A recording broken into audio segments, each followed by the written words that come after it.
Programme मुकाबल में खुश आमदेद। मैं हूं रबिया एहसन और मेरे साथ मौजूद हैं आमिर मतीन। और आज के प्रोग्राम में जो टॉपिक्स हम शामिल करेंगे उसमें सबसे पहले सैलाब पंजाब से सिंध में दाखिल, सैलाबी पानी मोटरवे के मुख्तलिफ हिस्से बहा ले गया, कच्चे का इलाका ज़ेर-ए-आब, मुतासरीन का बचा खुचा माल डाकू लूटने लगे। उधर अलीपुर की हालत इज़ार, मुल्तान में हेड मोहम्मद वाला और शेरशाह हिफाजती बंद क्यों ना तोड़ा गया, बंद ना तोड़ने से 70 किलोमीटर तक तबाही का जिम्मेदार कौन। हुकूमत का बिजली बिल मौखर करने का फैसला, क्या मुतासरीन सैलाब के लिए ये रिलीफ काफ़ी होगा या मजीद इकदाम दरकार हैं।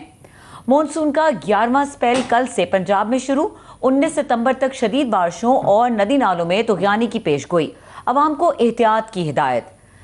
पार्टी के कुछ लोग एजेंडे पर बेवकूफ़ बन जाते हैं, अली अमीन गंडापुर का बयान। सवाल उठा दिया कि क्या इमरान खान से मुलाकात के लिए जेल की दीवार तोड़ दूं।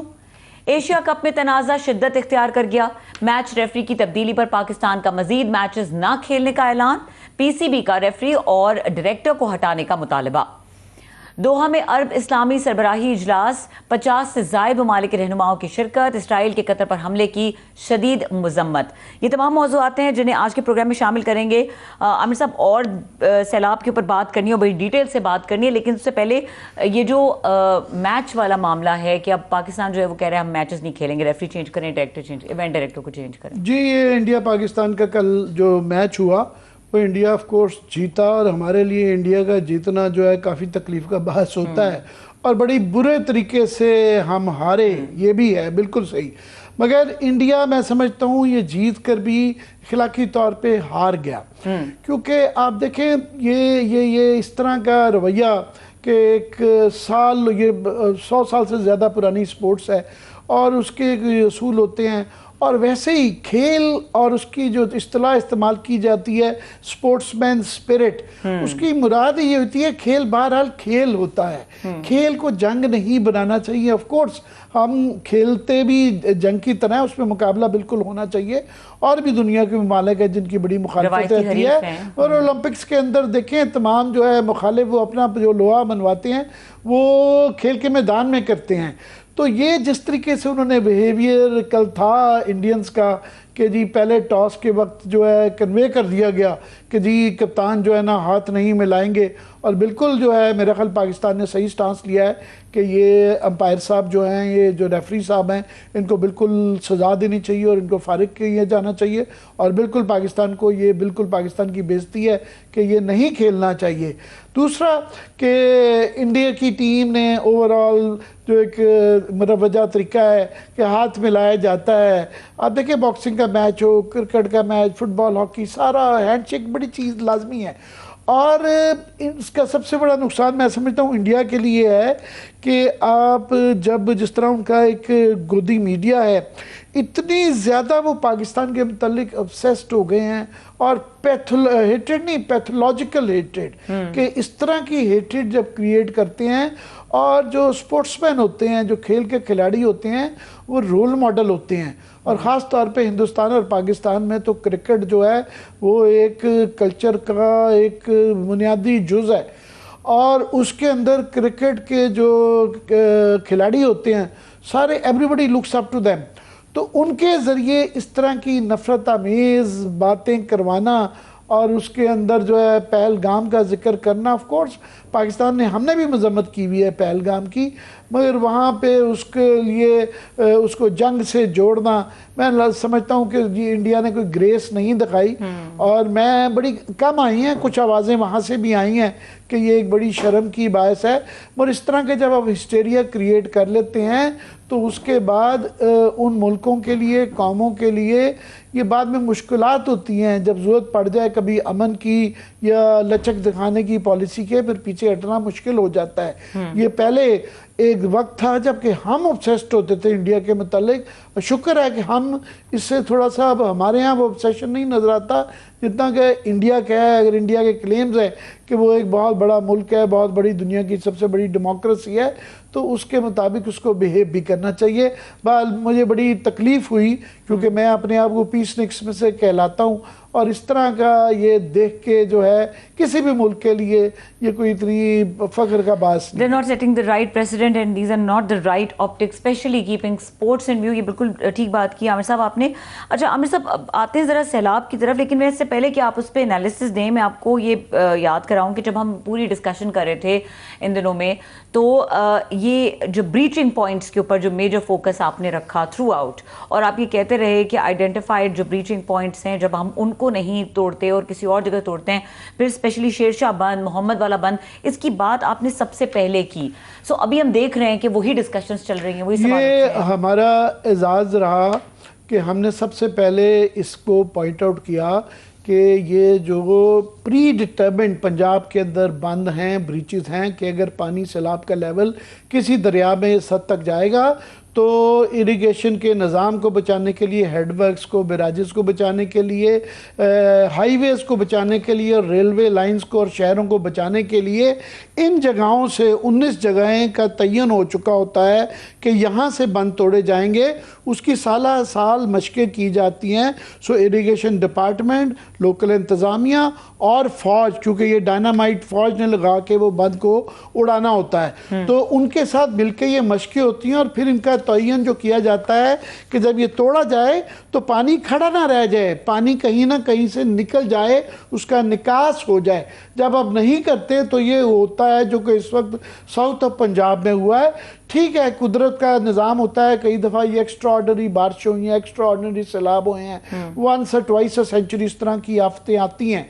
मगर उसके अंदर जब इंसान की गफलत और इंतज़ामी गफलत और सियासी मदाखलत, उसकी वजह से अब ये लाखों एकड़ ज़मीन सैराब हो गई, हज़ारों लोग जो हैं वो बेघर हो गए हैं, उनके घर टूट गए हैं, सैकड़ों मवेशी मर गए हैं, कोई अमवात जो हैं ये साउथ ऑफ पंजाब में ही अब वो दर्जनों की हद तक जा चुकी हुई हैं।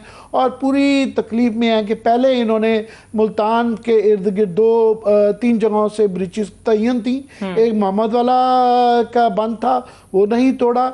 फिर शेरशाह का बंद थे, लेफ्ट बैंक और राइट बैंक, उस पुल के दोनों तरफ। अगर वो नक्शा भी दिखा सके गूगल का, ये देखें, अगर इसके राइट साइड पे शेरशाह के मुल्तान के ये तोड़ा जाता तो ये चिनाब से पानी निकल के मुजफ्फरगढ़ के ये ऊपर से होता हुआ इसने दरियाए सिंध में मिल जाना था। और राइट साइड से अगर तोड़ते तो इसने आगे दोबारा आके, इसको जूम आउट करके अगर फोटोग्राफ दिखाएं तो ये चिनाब में दोबारा गिर जाना था। तो ये अभी जो सूरत हाल हुई है कि इन्होंने ये जो अलीपुर में और जलालपुर वाला में जो सैलाब आया हुआ है कि पानी क्योंकि गलत जगह से नहीं वहाँ से तोड़ा गया, चिनाब में पानी का लेवल ऊपर था, सतलुज से जब बहुत ज़्यादा पानी आया जिसकी इतला थी तो वो वापस चला गया, वो ब्लो बैक कर गया। और अब वो पानी वहाँ पे खड़ा है 20-20, 10-10, क्योंकि वो ब्रीच की जगह नहीं है, वहाँ एलिवेशन का लेवल नहीं है। और सतलुज और चिनाब के दरमियान में जो ट्रायंगल बनती है वो वहाँ पे सिल्ट का लेवल बड़ा ऊंचा है। वो भी एक नुक्सा है कि उस वहाँ से जो करना चाहिए था, इनको सिल्ट रिमूवल करना चाहिए था, वो भी नहीं किया गया। मज़ीद गलती ये हुई कि इसके लिए एक होती है कमेटी। वो कमेटी, जिस तरह मैंने कहा, टेक्निकल कमेटी होती है, इरिगेशन के लोग, इंतजामिया के लोग और फौज के लोग बैठ के वो तय करते हैं। मगर वो पहले भी ये फैसला हो चुका था शेरशाह का। हम जुमेरात के रोज़ हमने कहा कि जी शायद आप बंद तोड़ने वाला, ये इतला दी गई, पर फिर क्यों नहीं तब्दील किया गया। मज़ीद ख़राबी ये की कि अलीपुर और उसके दरमियान में, जलालपुर के दरमियान में, वहाँ पे गिलानी एक्सप्रेस है, उसका बंद भी एक पंचायत ने, एक सियासी पंचायत ने और एक डीएसपी लेवल साहब के बंदे ने कहा कि यहाँ से तोड़ दो। फिर खबर आई कि जी नहीं, उसको रिमूव कर दिया गया है। फिर पता चला जी वहीं से टूट गया और लोगों ने कहना शुरू किया, देखा जी वो डीएसपी ठीक कह रहा था। अब पता चल रहा है कि वो जो फैसला हुआ था गिलानी एक्सप्रेस का बंद तोड़ने का, उसकी वजह से वो पानी बह के मुल्तान और सक्खर की जो हाईवे है, मोटरवे है, वो वहाँ से उसकी पूरा जो इंटरचेंज है वो पानी में आ चुका है।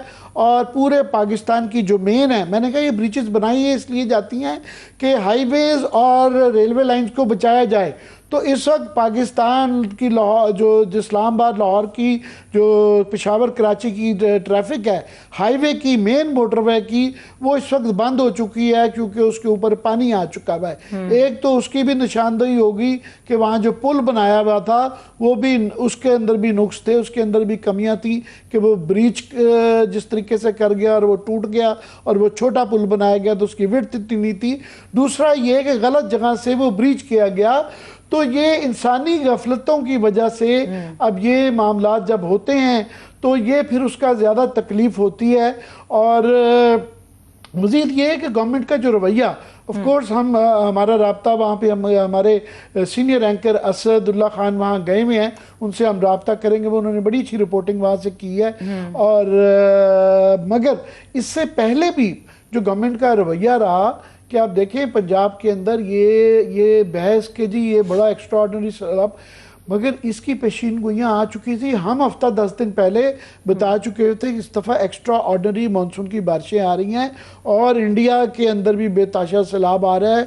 और 3-4 दिन से बारिशें जम्मू के इलाके में हो रही थी, ये चिनाब में और रावी में ये सैलाब आ रहा है। सतलुज की भी पेशीन गोइयाँ थी। अब जो देखें इस वक्त पानी जो है अभी बला टली नहीं है, ये सिंध में गई है, गो कि अब सारा पानी रिसीड कर रहा है, पंजाब में भी रिसीव कर रहा है, मगर अलीपुर और जलालपुर में पानी निकल नहीं रहा क्योंकि वो गलत जगह से, वो अच्छी अगर सही ब्रीच जगह से जहाँ से बंद तोड़ना था तोड़ा होता तो उसने कहीं ना कहीं से निकल जाता, वो निकल नहीं रहा, खड़ा है। मगर पानी ओवरऑल तीनों दरियाओं का, चिनाब का, सतलुज का और रावी का रिसीड कर रहा है, सिंध में चला गया है। सिंध में गुद्दू के पास इस वक्त 6.5 लाख के करीब क्यूसेक का है, पर वहाँ 12 लाख तक का सैलाब गुजरता रहा है। मगर ये कोई 8 लाख तक भी अगर चला जाएगा तो कच्चे का इलाका ऑफ कोर्स पानी में आएगा। मगर उम्मीद की जाती है कि वहाँ पे जो हमें अभी तक बताया गया है कि अच्छे इंतजामात हैं, मगर वहाँ भी आप रवैया देखें, ये कोई इमरजेंसी वाला नहीं। मगर हाँ, इस वक्त मुल्क के अंदर आपने ज़रा ही एक इमरजेंसी डिक्लेयर की भी, एक फ्लड की इमरजेंसी चल रही है। तो ऐसे मौक़ों पे ये आप रवैये होते हैं कि आप जिसकी वजह से आप ये शो करते हैं, गवर्नमेंट का ये फ़र्ज़ होता है कि ना सिर्फ कि अभी वो आफत चल रही है, रिलीफ को ओवरसी करना होता है, सिंबॉलिकली आपने अवाम को ये पैगाम देना होता है कि हम आपके दुख दर्द में आपके साथ हैं।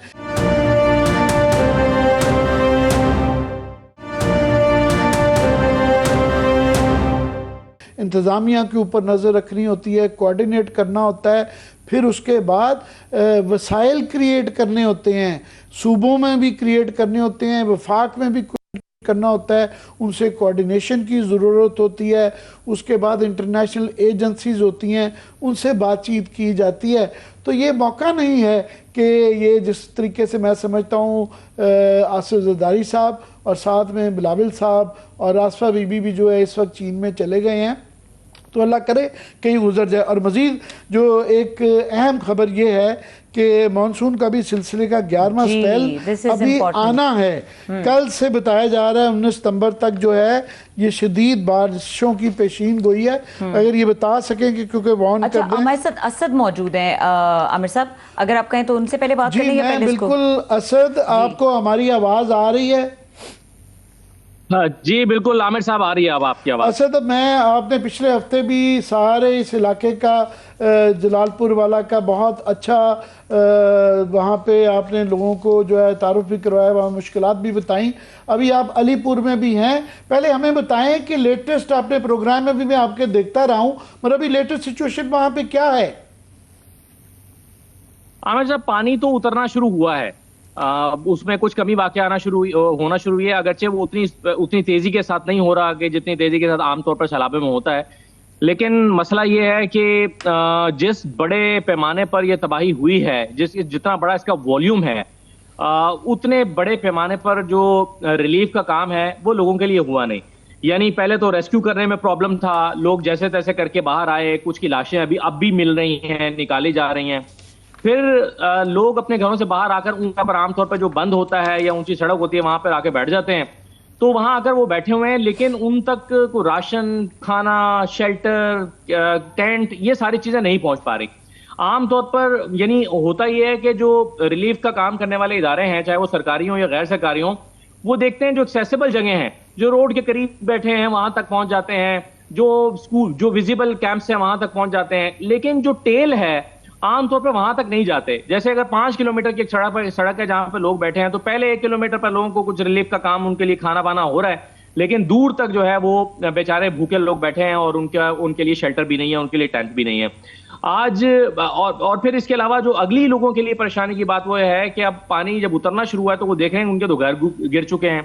अब वो जाएंगे तो कहाँ जाएंगे, तो कोई वादा उनके साथ है नहीं। चूंकि ग्राउंड पे आज यहाँ पर मरियम साहबा आई थी और बड़े लोगों की जाहिर है चीफ मिनिस्टर से होप्स होती हैं कि चीफ मिनिस्टर आएंगी तो वो कुछ अनाउंस करके जाएंगी, कम से कम राशन ही उनको मिल जाता। तो आज सारा दिन जो हम एक्सरसाइज यहाँ पर देखते रहे, एक तो शहर में ट्रैफिक का निजाम काफी मुअत्तल रहा, जाहिर है जब चीफ मिनिस्टर आता है उनका रूट लगता है, ये सारे मामला होते हैं, वो सारा आज जो है वो लोगों का काफी दिन भर परेशानी रही। फिर टोकन दिए जाते रहे कि ये जब मरियम साहब आएंगी तो इस पर आपको राशन मिलेगा, वो सारा दिन टोकन लोगों को लेकर बैठे रहे। लेकिन जब मरियम साहब आई और वो चली गई तो फिर लोग वो टोकन लेके हाथों में फिर रहे थे और वो कहते थे कि देखो ये मेरा टोकन है, ये मेरा शनाख्ती कार्ड है और मुझे राशन नहीं मिला। फिर लोगों को स्टैम्पीड भी एक छोटा मोटा सा हुआ, कुछ बच्चे उसमें कुचले गए, कुछ को चोटें लगी, एक बच्ची की बाजू टूट गई, एक खातून का चेहरा जख्मी हो गया, इस तरह के वाकयात भी हुए। शहर में बिजली के हालात बड़े मुतासर हैं, पानी के हालात बड़े मुतासर हैं, मतलब इस वक्त भी बिजली गई हुई है और गाड़ी की लाइट जला के मैं जैसे कि आप यानी ये इंतजाम किया। तो ओवरऑल शहर का निज़ाम, अलीपुर का निज़ाम यानी शहर का निज़ाम भी बहुत मुतासर है। तो जो इसके अतराफ के इलाके हैं, जो 100 से ज्यादा मौजाजात हैं, वहां पर तो निज़ाम जिंदगी बिल्कुल ही मुअत्तल हो चुका है। कल अब मैं सुबह दो बातें असद आपने बड़ी अहम की हैं। एक तो ये मुझे बड़ी तकलीफ हुई ये सुन के कि शनाख्ती कार्ड जब सैलाब के मौके पे बंदा घर से जान बचा के निकलता है तो शनाख्ती कार्ड ढूंढने का मौका नहीं मिलता, ये पता नहीं क्यों शिक रखी हुई है। दूसरा, जिस तरह आपने कहा कि करीब करीब जो सड़कों के इलाका है और इसकी जो वुसअत है वो जो बताया जा रहा है कि दोनों तरफ मशरिक और मगरिब में जनाब के 20 किलोमीटर से लेके 50-60 किलोमीटर तक है। तो जो हिंटरलैंड है, जो दूर के इलाके हैं, वहां तक आप कह रहे हैं रिलीफ नहीं पहुंच पा रही। बिल्कुल आमिर साहब, और जैसे एक इलाका है सीतपुर। अब सीतपुर का मामला यह है कि उसका जमीनी राब्ता कटा हुआ है पिछले 10 दिन से और दरमियान में एक आइलैंड सा बना हुआ है, जजीरा नुमा बन गया है। 3 रास्ते उसको यहां से जाते हैं, अलीपुर से, मुजफ्फरगढ़ से, वो तीनों रास्ते ब्लॉक हो चुके हैं और पानी की सतह जो है वहां पर अभी भी 7-8 फुट 10 फुट तक मौजूद है। अब उस सीतपुर तक जाने के लिए पहले तो वहां से रेस्क्यू का काम हो रहा था, यानी लोगों को बाहर निकाला जा रहा था और वो इतना सुस्त रफ्तारी के साथ हुआ कि हमने जितने ज्यादा जो मसाइल देखे और जितनी ज्यादा कवरेज देखी है वो सीतपुर के हवाले से देखी कि वहां पर हमारी रेस्क्यू टीमें पहुंच नहीं पा रही थी, अगर कश्तियां जा भी रही थी क्योंकि वो 3-4 किलोमीटर से यानी 8 किलोमीटर 7 किलोमीटर मुख्तलिफ किनारों से वो इस तरह से लगता है। अब उसमें एक कश्ती को जाने के लिए भी 4 घंटे 3 घंटे लग जाते हैं। तो जो प्राइवेट कश्तियां काम कर रही थी वो भी इस तरह से वहां पे नहीं जा पा रही थी। अब पानी की सतह कम होना शुरू हुई है तो अब स्ट्रेटेजी ये चेंज की गई है कि चले वहां पर लोगों को बाहर ना निकाला जाए क्योंकि हजारों की आबादी है, उन तक खुराक पहुंचाई जाए क्योंकि रास्ता तो कट गया है, वो लोग बाहर आ नहीं सकते, खाने पीने का सामान अंदर लेकर नहीं जा सकते, अंदर एक शॉर्टेज हो गई है।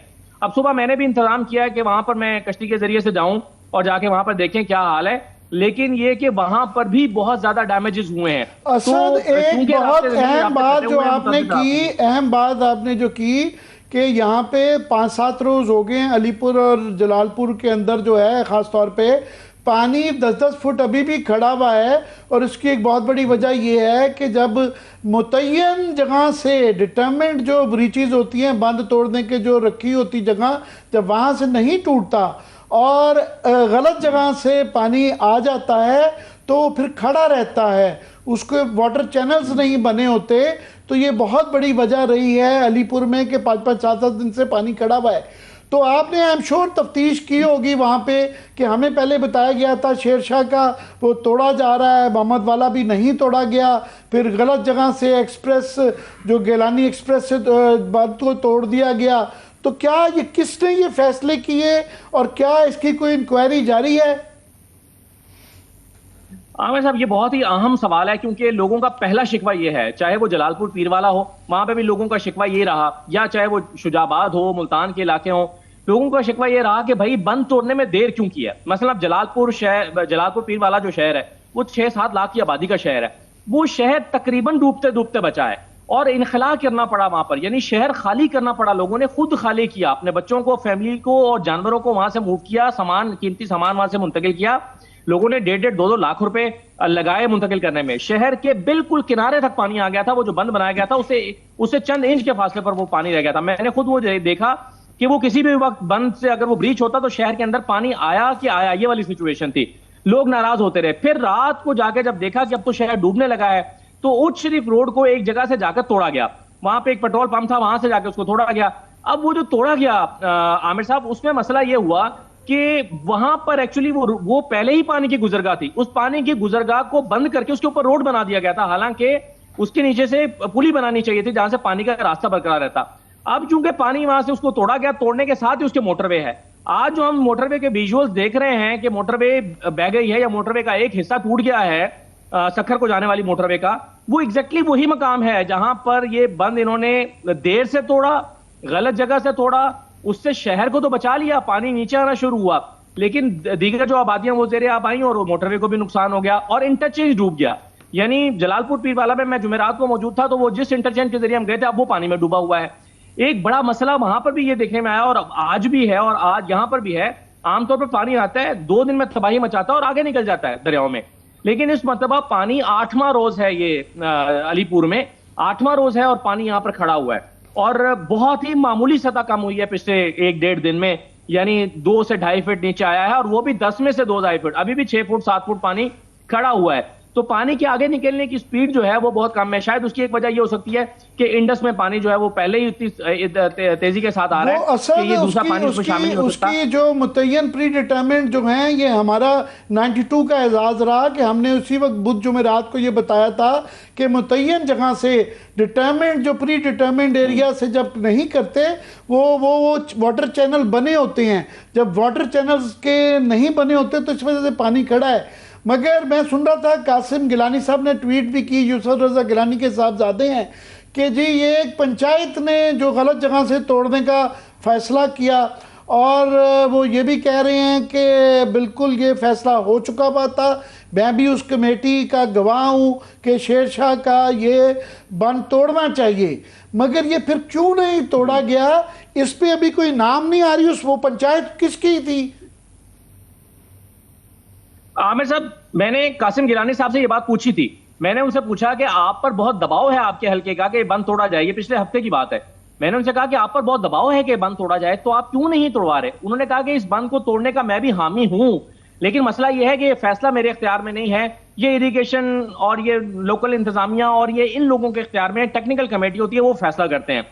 और उनके जहन में भी ये सवाल मौजूद था कि ये क्यों नहीं तोड़ा गया। तो वहां तो कासिम साहब ने, कासिम गिलानी साहब ने जो हमारे सामने रिपोर्ट्स हैं उसमें तो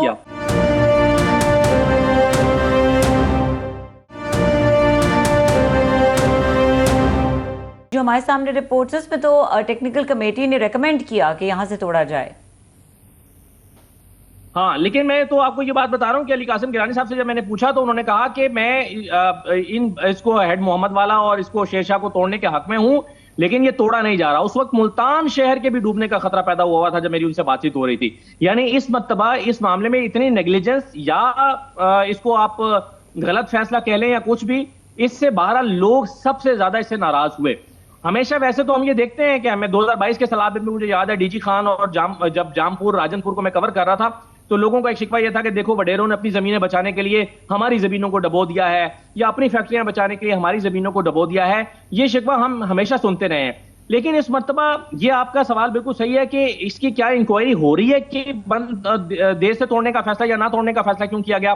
अब इसमें एक मेरे ज़हन में सवाल ये पैदा होता है कि कहीं ऐसा तो नहीं है कि यहाँ की इंतजामिया या हुकूमत का ख्याल ये था कि भाई पानी कोई भी बंद तोड़े बगैर या अपने इलाके दबोए बगैर आगे निकल जाए और सिंध में जाके करे जो करना है इसने, हमारा पंजाब का ये इलाका बच जाए।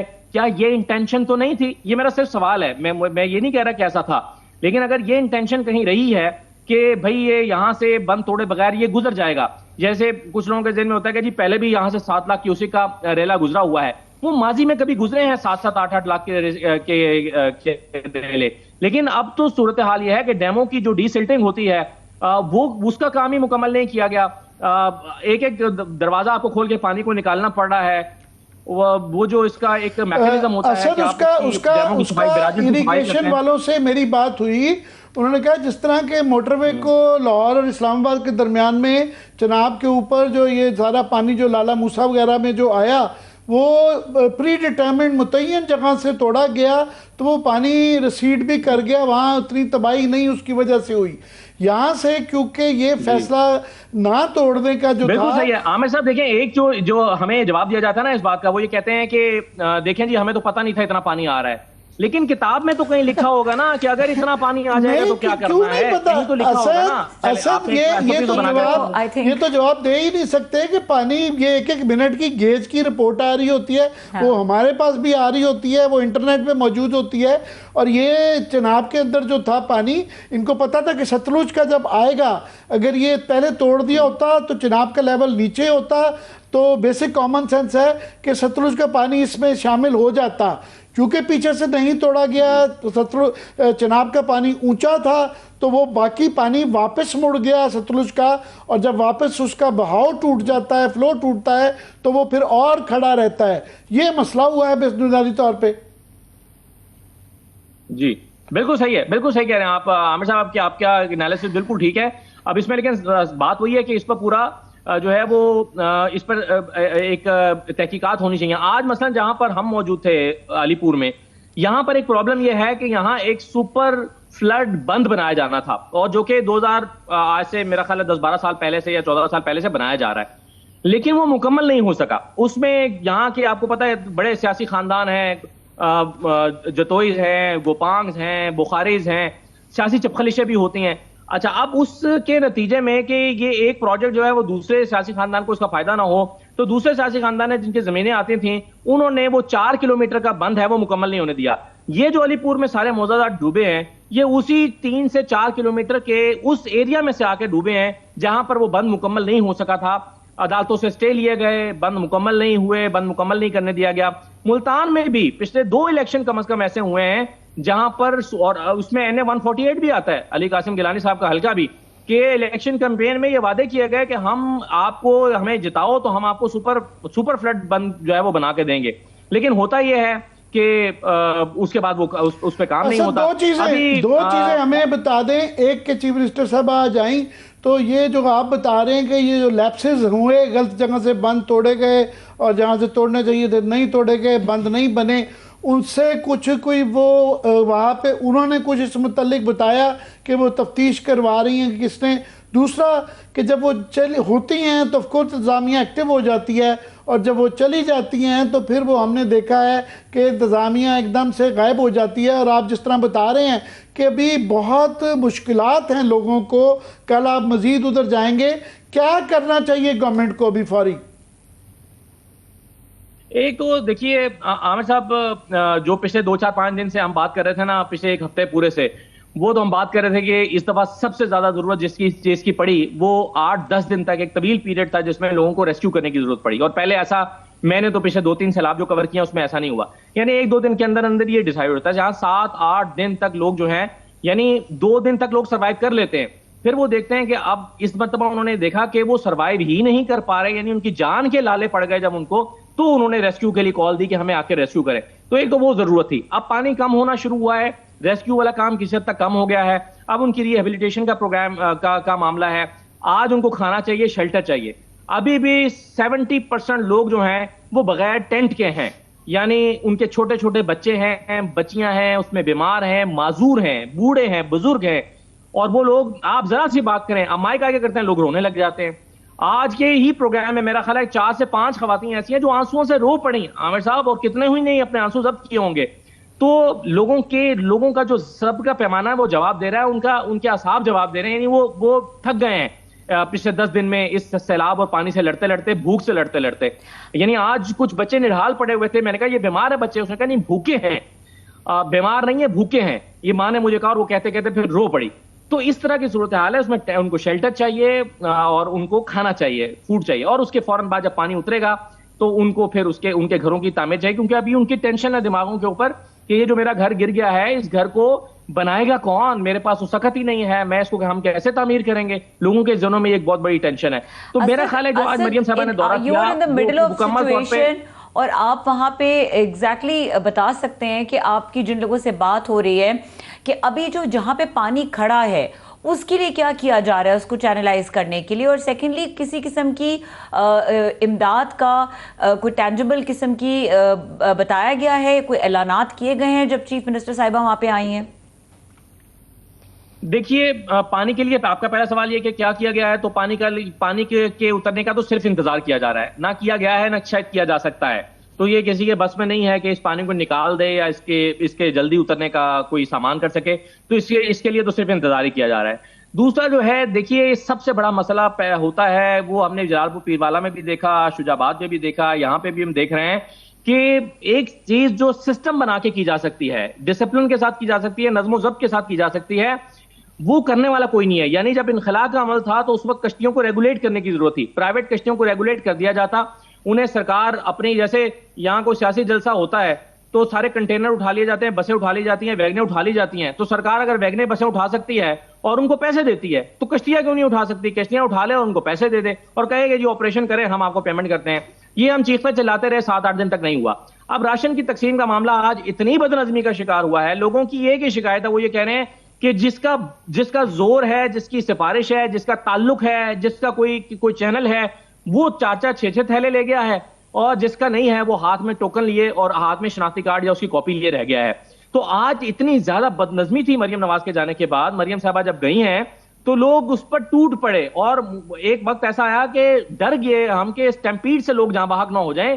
बाकायदा स्टैम्पीड हुआ, बच्चियां उसमें, छोटी बच्चियां कुचली गई जो खिलौनों के लिए, आज खिलौने भी बांटे गए, वो खिलौनों के लिए। एक बच्ची रो रही थी, मुझे बता रही थी कि मुझे खिलौना मिला था और वो जब धक्का लगा और मैं गिर गई, उसकी बाजू, यहां से बाजू टूटा हुआ था और उसकी पट्टी वो करवा के कहीं से आई थी, और वो कह रही थी कि मेरा वो खिलौना गुम हो गया। तो इस कदर जो है वो बदनज़मी थी, और उसमें लोग जख्मी हुए, बेशुमार लोगों को खाना, वो राशन के बैग्स नहीं मिले, जो मैं 3-4 हज़ार रुपए की शायद मालियत के होंगे, लेकिन जो बासर लोग थे, लोग इल्जाम लगा रहे थे कि पुलिस एहलकारों ने ये अपने लोगों को बांट दिया, या जो बासर लोग थे। लेकिन सुबह से हम देख रहे थे कि जो एक्टिविटीज हो रही थी उसमें उस एरिया को कॉर्डन ऑफ किया गया था, उस एक शामियाने को, कि जहां पर वो सारा, जहां पर आपने एक बहुत अहम बात की है कि पानी सिर्फ उतरने का इंतजार ही किया जा सकता है। तारीखी तौर पे ये सिंध का मसला होता था कि वहाँ पे पानी खड़ा हो जाता था, क्योंकि पाकिस्तान का जो जोग्राफिया है वो नॉर्थ टू साउथ जो है स्लाइड करता है, नीचे की तरफ जाता है। पंजाब में ये मसला पहले नहीं होता था कि अनटिललेस ये गफलत से, गलत जगह से बंद तोड़ने की वजह से या ना तोड़ने की वजह से हुआ। अब सबसे बड़ा मसला ये भी आ गया कि M5 मुल्तान सक्खर जो हाईवे है वो पाकिस्तान की मेन हाईवे है। अब वहाँ पे पानी रुका हुआ है तो सारी ट्रैफिक रुकी हुई है, वो उसका भी इंतजार ही करना पड़ेगा। देखिए बिल्कुल आमिर साहब, हमारे साथ भी रात ये हुआ कि हमें मुल्तान से मोटरवे से उतार दिया गया, हम नीचे उतर गए और उसके बाद फिर मुल्तान शहर और फिर मुतबादल रास्तों को इस्तेमाल करते हुए अलीपुर आए हैं, जतोई से होते हुए, दीगर रास्तों से होते हुए, और मोटरवे बंद है। तो जाहिर है जो हिस्सा डैमेज हो गया है वहां तो ट्रैफिक तब तक, जब तक वो मोटरवे जो रिपेयर नहीं हो जाती, वहां पे ट्रैफिक गुजर नहीं सकती। तो अभी सारा जो लोड है वो नेशनल हाईवे पर चला गया है। जाहिर है उसमें ज्यादा गुड्स ट्रांसपोर्ट चलती हैं, कराची से लेकर दुनिया पाकिस्तान के मुख्तलिफ हिस्सों तक जितने भी ट्रक्स जाते हैं वो सारे इस रूट से होकर जाते हैं। और फिर जो बसें हैं जो बहावलपुर से आती हैं या सिंध के दूसरे शहरों से, सक्खर से, हैदराबाद और कराची से, इस्लामाबाद, लाहौर की और पंजाब की तरफ आती हैं, वो सारा ट्रैफिक उसको दोबारा से राउट किया गया है और मोटरवे से उतार दिया गया है। बहुत बहुत शुक्रिया असदुल्ला हमारे लिए वक्त निकालने का।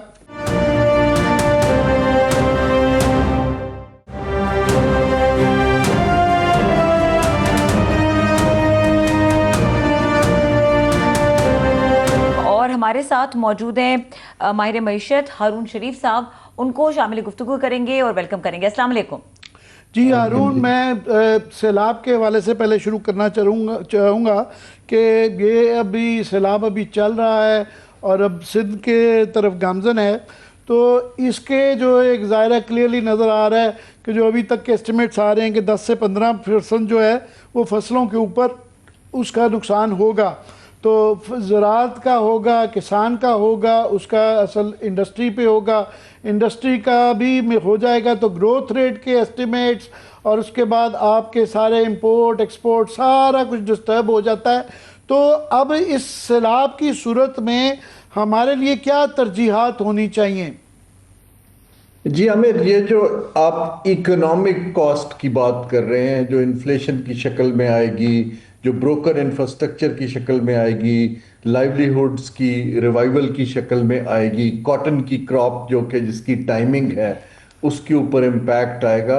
लेकिन इसकी जो आप तरजीहात हैं, देखिए जो सिस्टमेटिक तरीका होता है, जिस तरह काम होता है दुनिया में, जहाँ पर आफात कुदरती और एक्सटर्नल शॉक्स आते रहते हैं, पहली चीज़ है कि हमारे पास एक inbuilt proper assessment of losses का तरीका होना चाहिए। हम डोनर्स के ऊपर इन्हिसार करते हैं कि वर्ल्ड बैंक आएगा, ईयू आएगा, वो लोग आकर करेंगे। एक तो वो एक्सपेंसिव है, दूसरा डिलेड है। Why are we funding NDMAs and other agencies for years? ये उनका काम है, बाकी उसको पीयर रिव्यू कर दें। दूसरा तरीका, पहला चीज है असेसमेंट, दूसरा है एक ऑर्गेनाइज तरीका जो आपने ह्यूमैनिटेरियन असिस्टेंस को डिलीवर करना है। सो हमारे पास अभी कोई ऐसा इदारा नहीं है जो सबको कोऑर्डिनेटेड मैनर में असेसमेंट के मुताबिक डिस्ट्रीब्यूट कर सके। तीसरा तरीका ये होता है कि ये तो आपने इमीडिएट रिलीफ देना है, अब आपने लोगों को दोबारा आबाद करना है, उनके लॉसेस को पे ऑफ करना है, घर बनाने हैं, बिजनेसेस देने हैं। लेकिन ज्यादा इंपॉर्टेंट ये है कि पाकिस्तान जैसे मुल्क में वेयर इज द मनी जो हम इंडिजिनस रेज कर रहे हैं। इस वक्त स्टॉक मार्केट बूम कर रही है, जो प्रॉफिट्स कमाए जा रहे हैं, एक वहां पर एक उनकी लीड लेने की जरूरत है ताकि बाहर के लोग उसको लेवरेज कर सकें। तो मेरी तरजीहात 3 है। पहला, assessment. Number 2, organise the humanitarian delivery. Number 3, mobilise local capital and managerial capability के लोगों को दोबारा से उनकी लाइफ को एक रेगुलर धारे में लाया जा सके। असेसमेंट की तो ये सूरत हाल है कि अभी तकरीबन 26 अगस्त से सिलसिला जारी है, 20 दिन हो गए हैं। कुछ अर्ली एस्टिमेट्स आ जाने चाहिए, वो बिल्कुल भी अभी तक ना वो आई है ना कोई गवर्नमेंट की आई है विंडो के रफली हम इतने से इतना पैसा देंगे ताकि लोगों को उम्मीद रहे। और साथ में बड़े मुतज़ाद बयानात आ रहे हैं कि एहसन इकबाल फॉर एग्जांपल उन्होंने आज 500 बिलियन का लॉस का बताया कि फिगर होगा, 500 अरब रुपया हमारा तकरीबन नुकसान हुआ है जीडीपी का। मगर साथ में उन्होंने कहा कि हम अपने ही वसाइल से कर लेंगे। एक तरफ तो आपको पता है हम आईएमएफ की टीम अब दोबारा आ रही है और उनसे इजाज़त लेते फिरते हैं और हमारी हर चीज़ पे डिपेंडेंस डोनर्स पे और आईएमएफ पे रहती है। एक तरफ इस तरह का ये बयान दे देना कि जी अपने वसाइल से कर लेंगे, कैसे कर लेंगे, मुझे आप समझा सकते हैं? जी देखिए, एक तो मैं बिल्कुल ओपनली कह रहा हूं कि लूज टॉक या बयानात से एतराज़ करना चाहिए। जब तक अगर आप कहें कि हमारी कंसिडर्ड असेसमेंट है कि इतना नुकसान हुआ है, इस इदारे ने किया है, report is being made public. दूसरा कहना कि हम कर लेंगे, फाइन आप कर लेंगे, तो आप बताइए कि आप क्या क्या अपना वेस्टफुल एक्सपेंडिचर या दूसरी चीजें काट कर इतना पैसा निकालेंगे। देखिए ना, तरीका भी बताएं कि आप कैसे कर लेंगे। तीसरा ये है कि अब देखिए बाहर से तो अब इन्होंने पिछली दफा जनीवा जाके देख लिया, इनका ख्याल होता है कि कोई चेक लिख देगा ग्रांट के हुकूमत को। हमारी हुकूमत के एक तो एड वैसे ही दुनिया में खत्म हो रही है, लेकिन हमारी हुकूमत के ऊपर कोई ऐसा ट्रस्ट का लेवल नहीं है कि एड फ्लोज आना शुरू हो जाए। कर्ज लेकर अगर आपने करना है तो वो आपके अपने रिसोर्सेज इस तरह है कि आपने उसको रीपे तो करना है। सो मुझे लगता यह है कि इन्होंने जो मजीद कर्ज लेंगे और बेसिकली जो इनके सियासी पॉपुलिस्ट तरीके से कुछ लोग करेंगे, लेकिन लोग बेचारे मिल मिला के खुद ही करेंगे। हुकूमत के पास तो कोई फिजिकल स्पेस नहीं दिखाई देती अनलेस कि there is a concrete plan जिसको पब्लिक के जो सामने अभी तक की असेसमेंट आ रही है इंपोर्ट और एक्सपोर्ट की, खास तौर पे जाहिर है राइस जो है उसकी एक्सपोर्ट, उसका एक मेजर एरिया जो बासमती का है वो इफेक्ट हुआ है। तो वो पिछली दफ़ा भी वो थोड़ी सी बचा गई थी, हालांकि बड़ी गिरावट आई थी 5 बड़ी फसलों में। और फिर आपकी कॉटन भी हुई, वो भी ज़्यादा मंगवानी पड़ेगी। तो आपकी एक्सपोर्ट्स भी और इंपोर्ट भी, और ट्रेड डेफिसिट पहले ही बड़ा डेंजरस लेवल पे था। बारी बारी चीज़ें पूछता हूँ, तो ये जो उसका बैलेंस ऑफ पेमेंट के ऊपर इम्पैक्ट, रिजर्व्स के ऊपर इम्पैक्ट, इसकी क्या आपके ख्याल में असेसमेंट है? जी देखिए, पहली चीज तो ये है कि मेरा जो भी मैं इंटरनेशनल रिपोर्ट्स पढ़ रहा हूँ, 0.5% जीडीपी ग्रोथ का डिक्लाइन एक्सपेक्टेड है, बिकॉज ऑफ दिस शॉक। इसके बाद अभी आईएमएफ का अक्टूबर के एंड में जो अक्टूबर में मिशन आ रहा है, उसके अंदर बातचीत ये होगी कि जी आप हमें देखें, हम टैक्स नहीं कलेक्ट कर पाए या चीजें, कुछ वेवर्स मांगे जाएंगे। एंड आई थिंक आईएमएफ कुछ चीजों में सिंपैथेटिक होगा, जहां तक प्रायर एक्शंस हैं उनमें सिंपैथेटिक नहीं होगा। हमने जैसे लोगों के एसेट्स डिक्लेयर नहीं किए, हमने अभी तक प्रोविंशियल टैक्सेस नहीं लगाए, तो वहां उसकी सिंपैथी ना है, ना होनी चाहिए। तीसरी चीज है जो हमारा ट्रेड डेफिसिट के ऊपर डेफिनेटली आएगा। ऑलरेडी जो इंपोर्ट्स हैं वो तेजी से बढ़ रही हैं और एक्सपोर्ट्स जो है स्टैग्नेंट है, तो गैप बढ़ता चला जा रहा है। $2.3 अरब पिछले माह था। तो ये चीजें जो हैं ये पाकिस्तान को उसी विशियस साइकिल के अंदर दोबारा अनफॉर्चुनेटली ले जा रही हैं, जो हम पिछले 25-30 साल से देख रहे हैं। जो हम पैसा आपके प्रोग्राम में भी कहते हैं कि इकोनॉमी का स्ट्रक्चर बदलिए और अपने तौर तरीके बदलिए, जिसको वो हम नॉर्मल आज कहते हैं। स्ट्रक्चर बदलने का तो मैं देख रहा था, एक वो गवर्नमेंट की एक बड़ी कमेटी बैठी और उन्होंने बड़ी काविश के साथ, बड़े ही लाइक लोग थे, उन्होंने नतीजा ये निकाला कि स्ट्रक्चरल रिफॉर्म्स के बगैर मसले का हल नहीं होगा। और मैं सोच रहा था कि पिछले 20-30 साल से हर कमेटी का यही नतीजा निकलता है। अब खुदा के लिए कुछ कर लें बजाय इसके कि दोबारा वही नतीजा निकालना है। पर मेरा सवाल आपसे जो पूछना चाह रहा हूँ वो ये कि ये पहले जो पैसे आए वो फाइनेंस मिनिस्टर साहब खुद बता चुके हैं, $11 बिलियन में से $6 बिलियन की प्रोजेक्ट फाइनेंसिंग हुई और डिस्पर्समेंट 2-2.5 बिलियन से। इस सूरत हाल में कौन पैसा देगा, कैसे वो आएगा, कैसे उसका इस्तेमाल होगा? देखिए आमिर, ये बहुत क्लियर है कि पहले भी जो $11 बिलियन जिनीवा था वो प्लेजेस थे, और वो प्लेजेस जो इनके मल्टीलैटरल के ऑनगोइंग प्रोग्राम्स के अंदर थी। अब आपका काम था कि आप अपनी पॉलिसीज और प्रोग्राम्स बनाते, उसको इंडिपेंडेंट गवर्नेंस देते ताकि दुनिया का एतबार आता, वो इंप्लीमेंट कर पाते, मॉनिटरिंग और उसके अंदर ट्रांसपेरेंसी आती। आपने क्या किया कि सारी तवज्जो कहा कि लॉस एंड डैमेज फंड के अंदर हमें मुफ्त का पैसा दे दें, सिंध गवर्नमेंट को दे दें, सबको दे दें। उसके अंदर कुछ भी नहीं आया और ना आना था। अभी हम ये इंटरनेशनल कम्युनिटी को अपील इसलिए नहीं कर रहे हैं कि हमने देख लिया कि अब हमें फ्री का पैसा हुकूमत को नहीं मिलता है। हमें इस वक्त बड़ी इदारे चाहिए तगड़े, जिनका एतबार होगा। देखिए, लॉस जेन्युइन है, लेकिन गवर्नमेंट के ऊपर ट्रस्ट नहीं है, ना प्राइवेट सेक्टर का, ना इंटरनेशनल कम्युनिटी का फॉर दिस पर्पस। उनकी ना कैपेबिलिटी है अभी तक, ना असेसमेंट है। मेरे हिसाब से तो ये एनडीएमए वगैरह जो है, इनको या बंद कर दें या प्राइवेटाइज कर दें, आउटसोर्स कर दीजिए। दुआ ही की जा सकती है। हमारे पास आज वक्त महदूद है, आपको इंशाल्लाह दोबारा आपकी फायदा उठाते रहेंगे। इजाफा मैं आखिरी लाइन कहूंगा, वो बढ़ेगा और खुदा ना खास्ता ये 50% तक जाने की एस्टिमेट्स 12.5 करोड़ बन जाते हैं। और बेरोजगारी में भी जो बताया जा रहा है कि 22 से 30% इजाफा होगा। खतरनाक बातें हैं। बहुत बहुत शुक्रिया हारून आपका हमारे लिए वक्त निकालने का। प्रोग्राम का वक्त खत्म हो गया। देखने के लिए शुक्रिया, इजाजत दीजिए, अल्लाह हाफिज।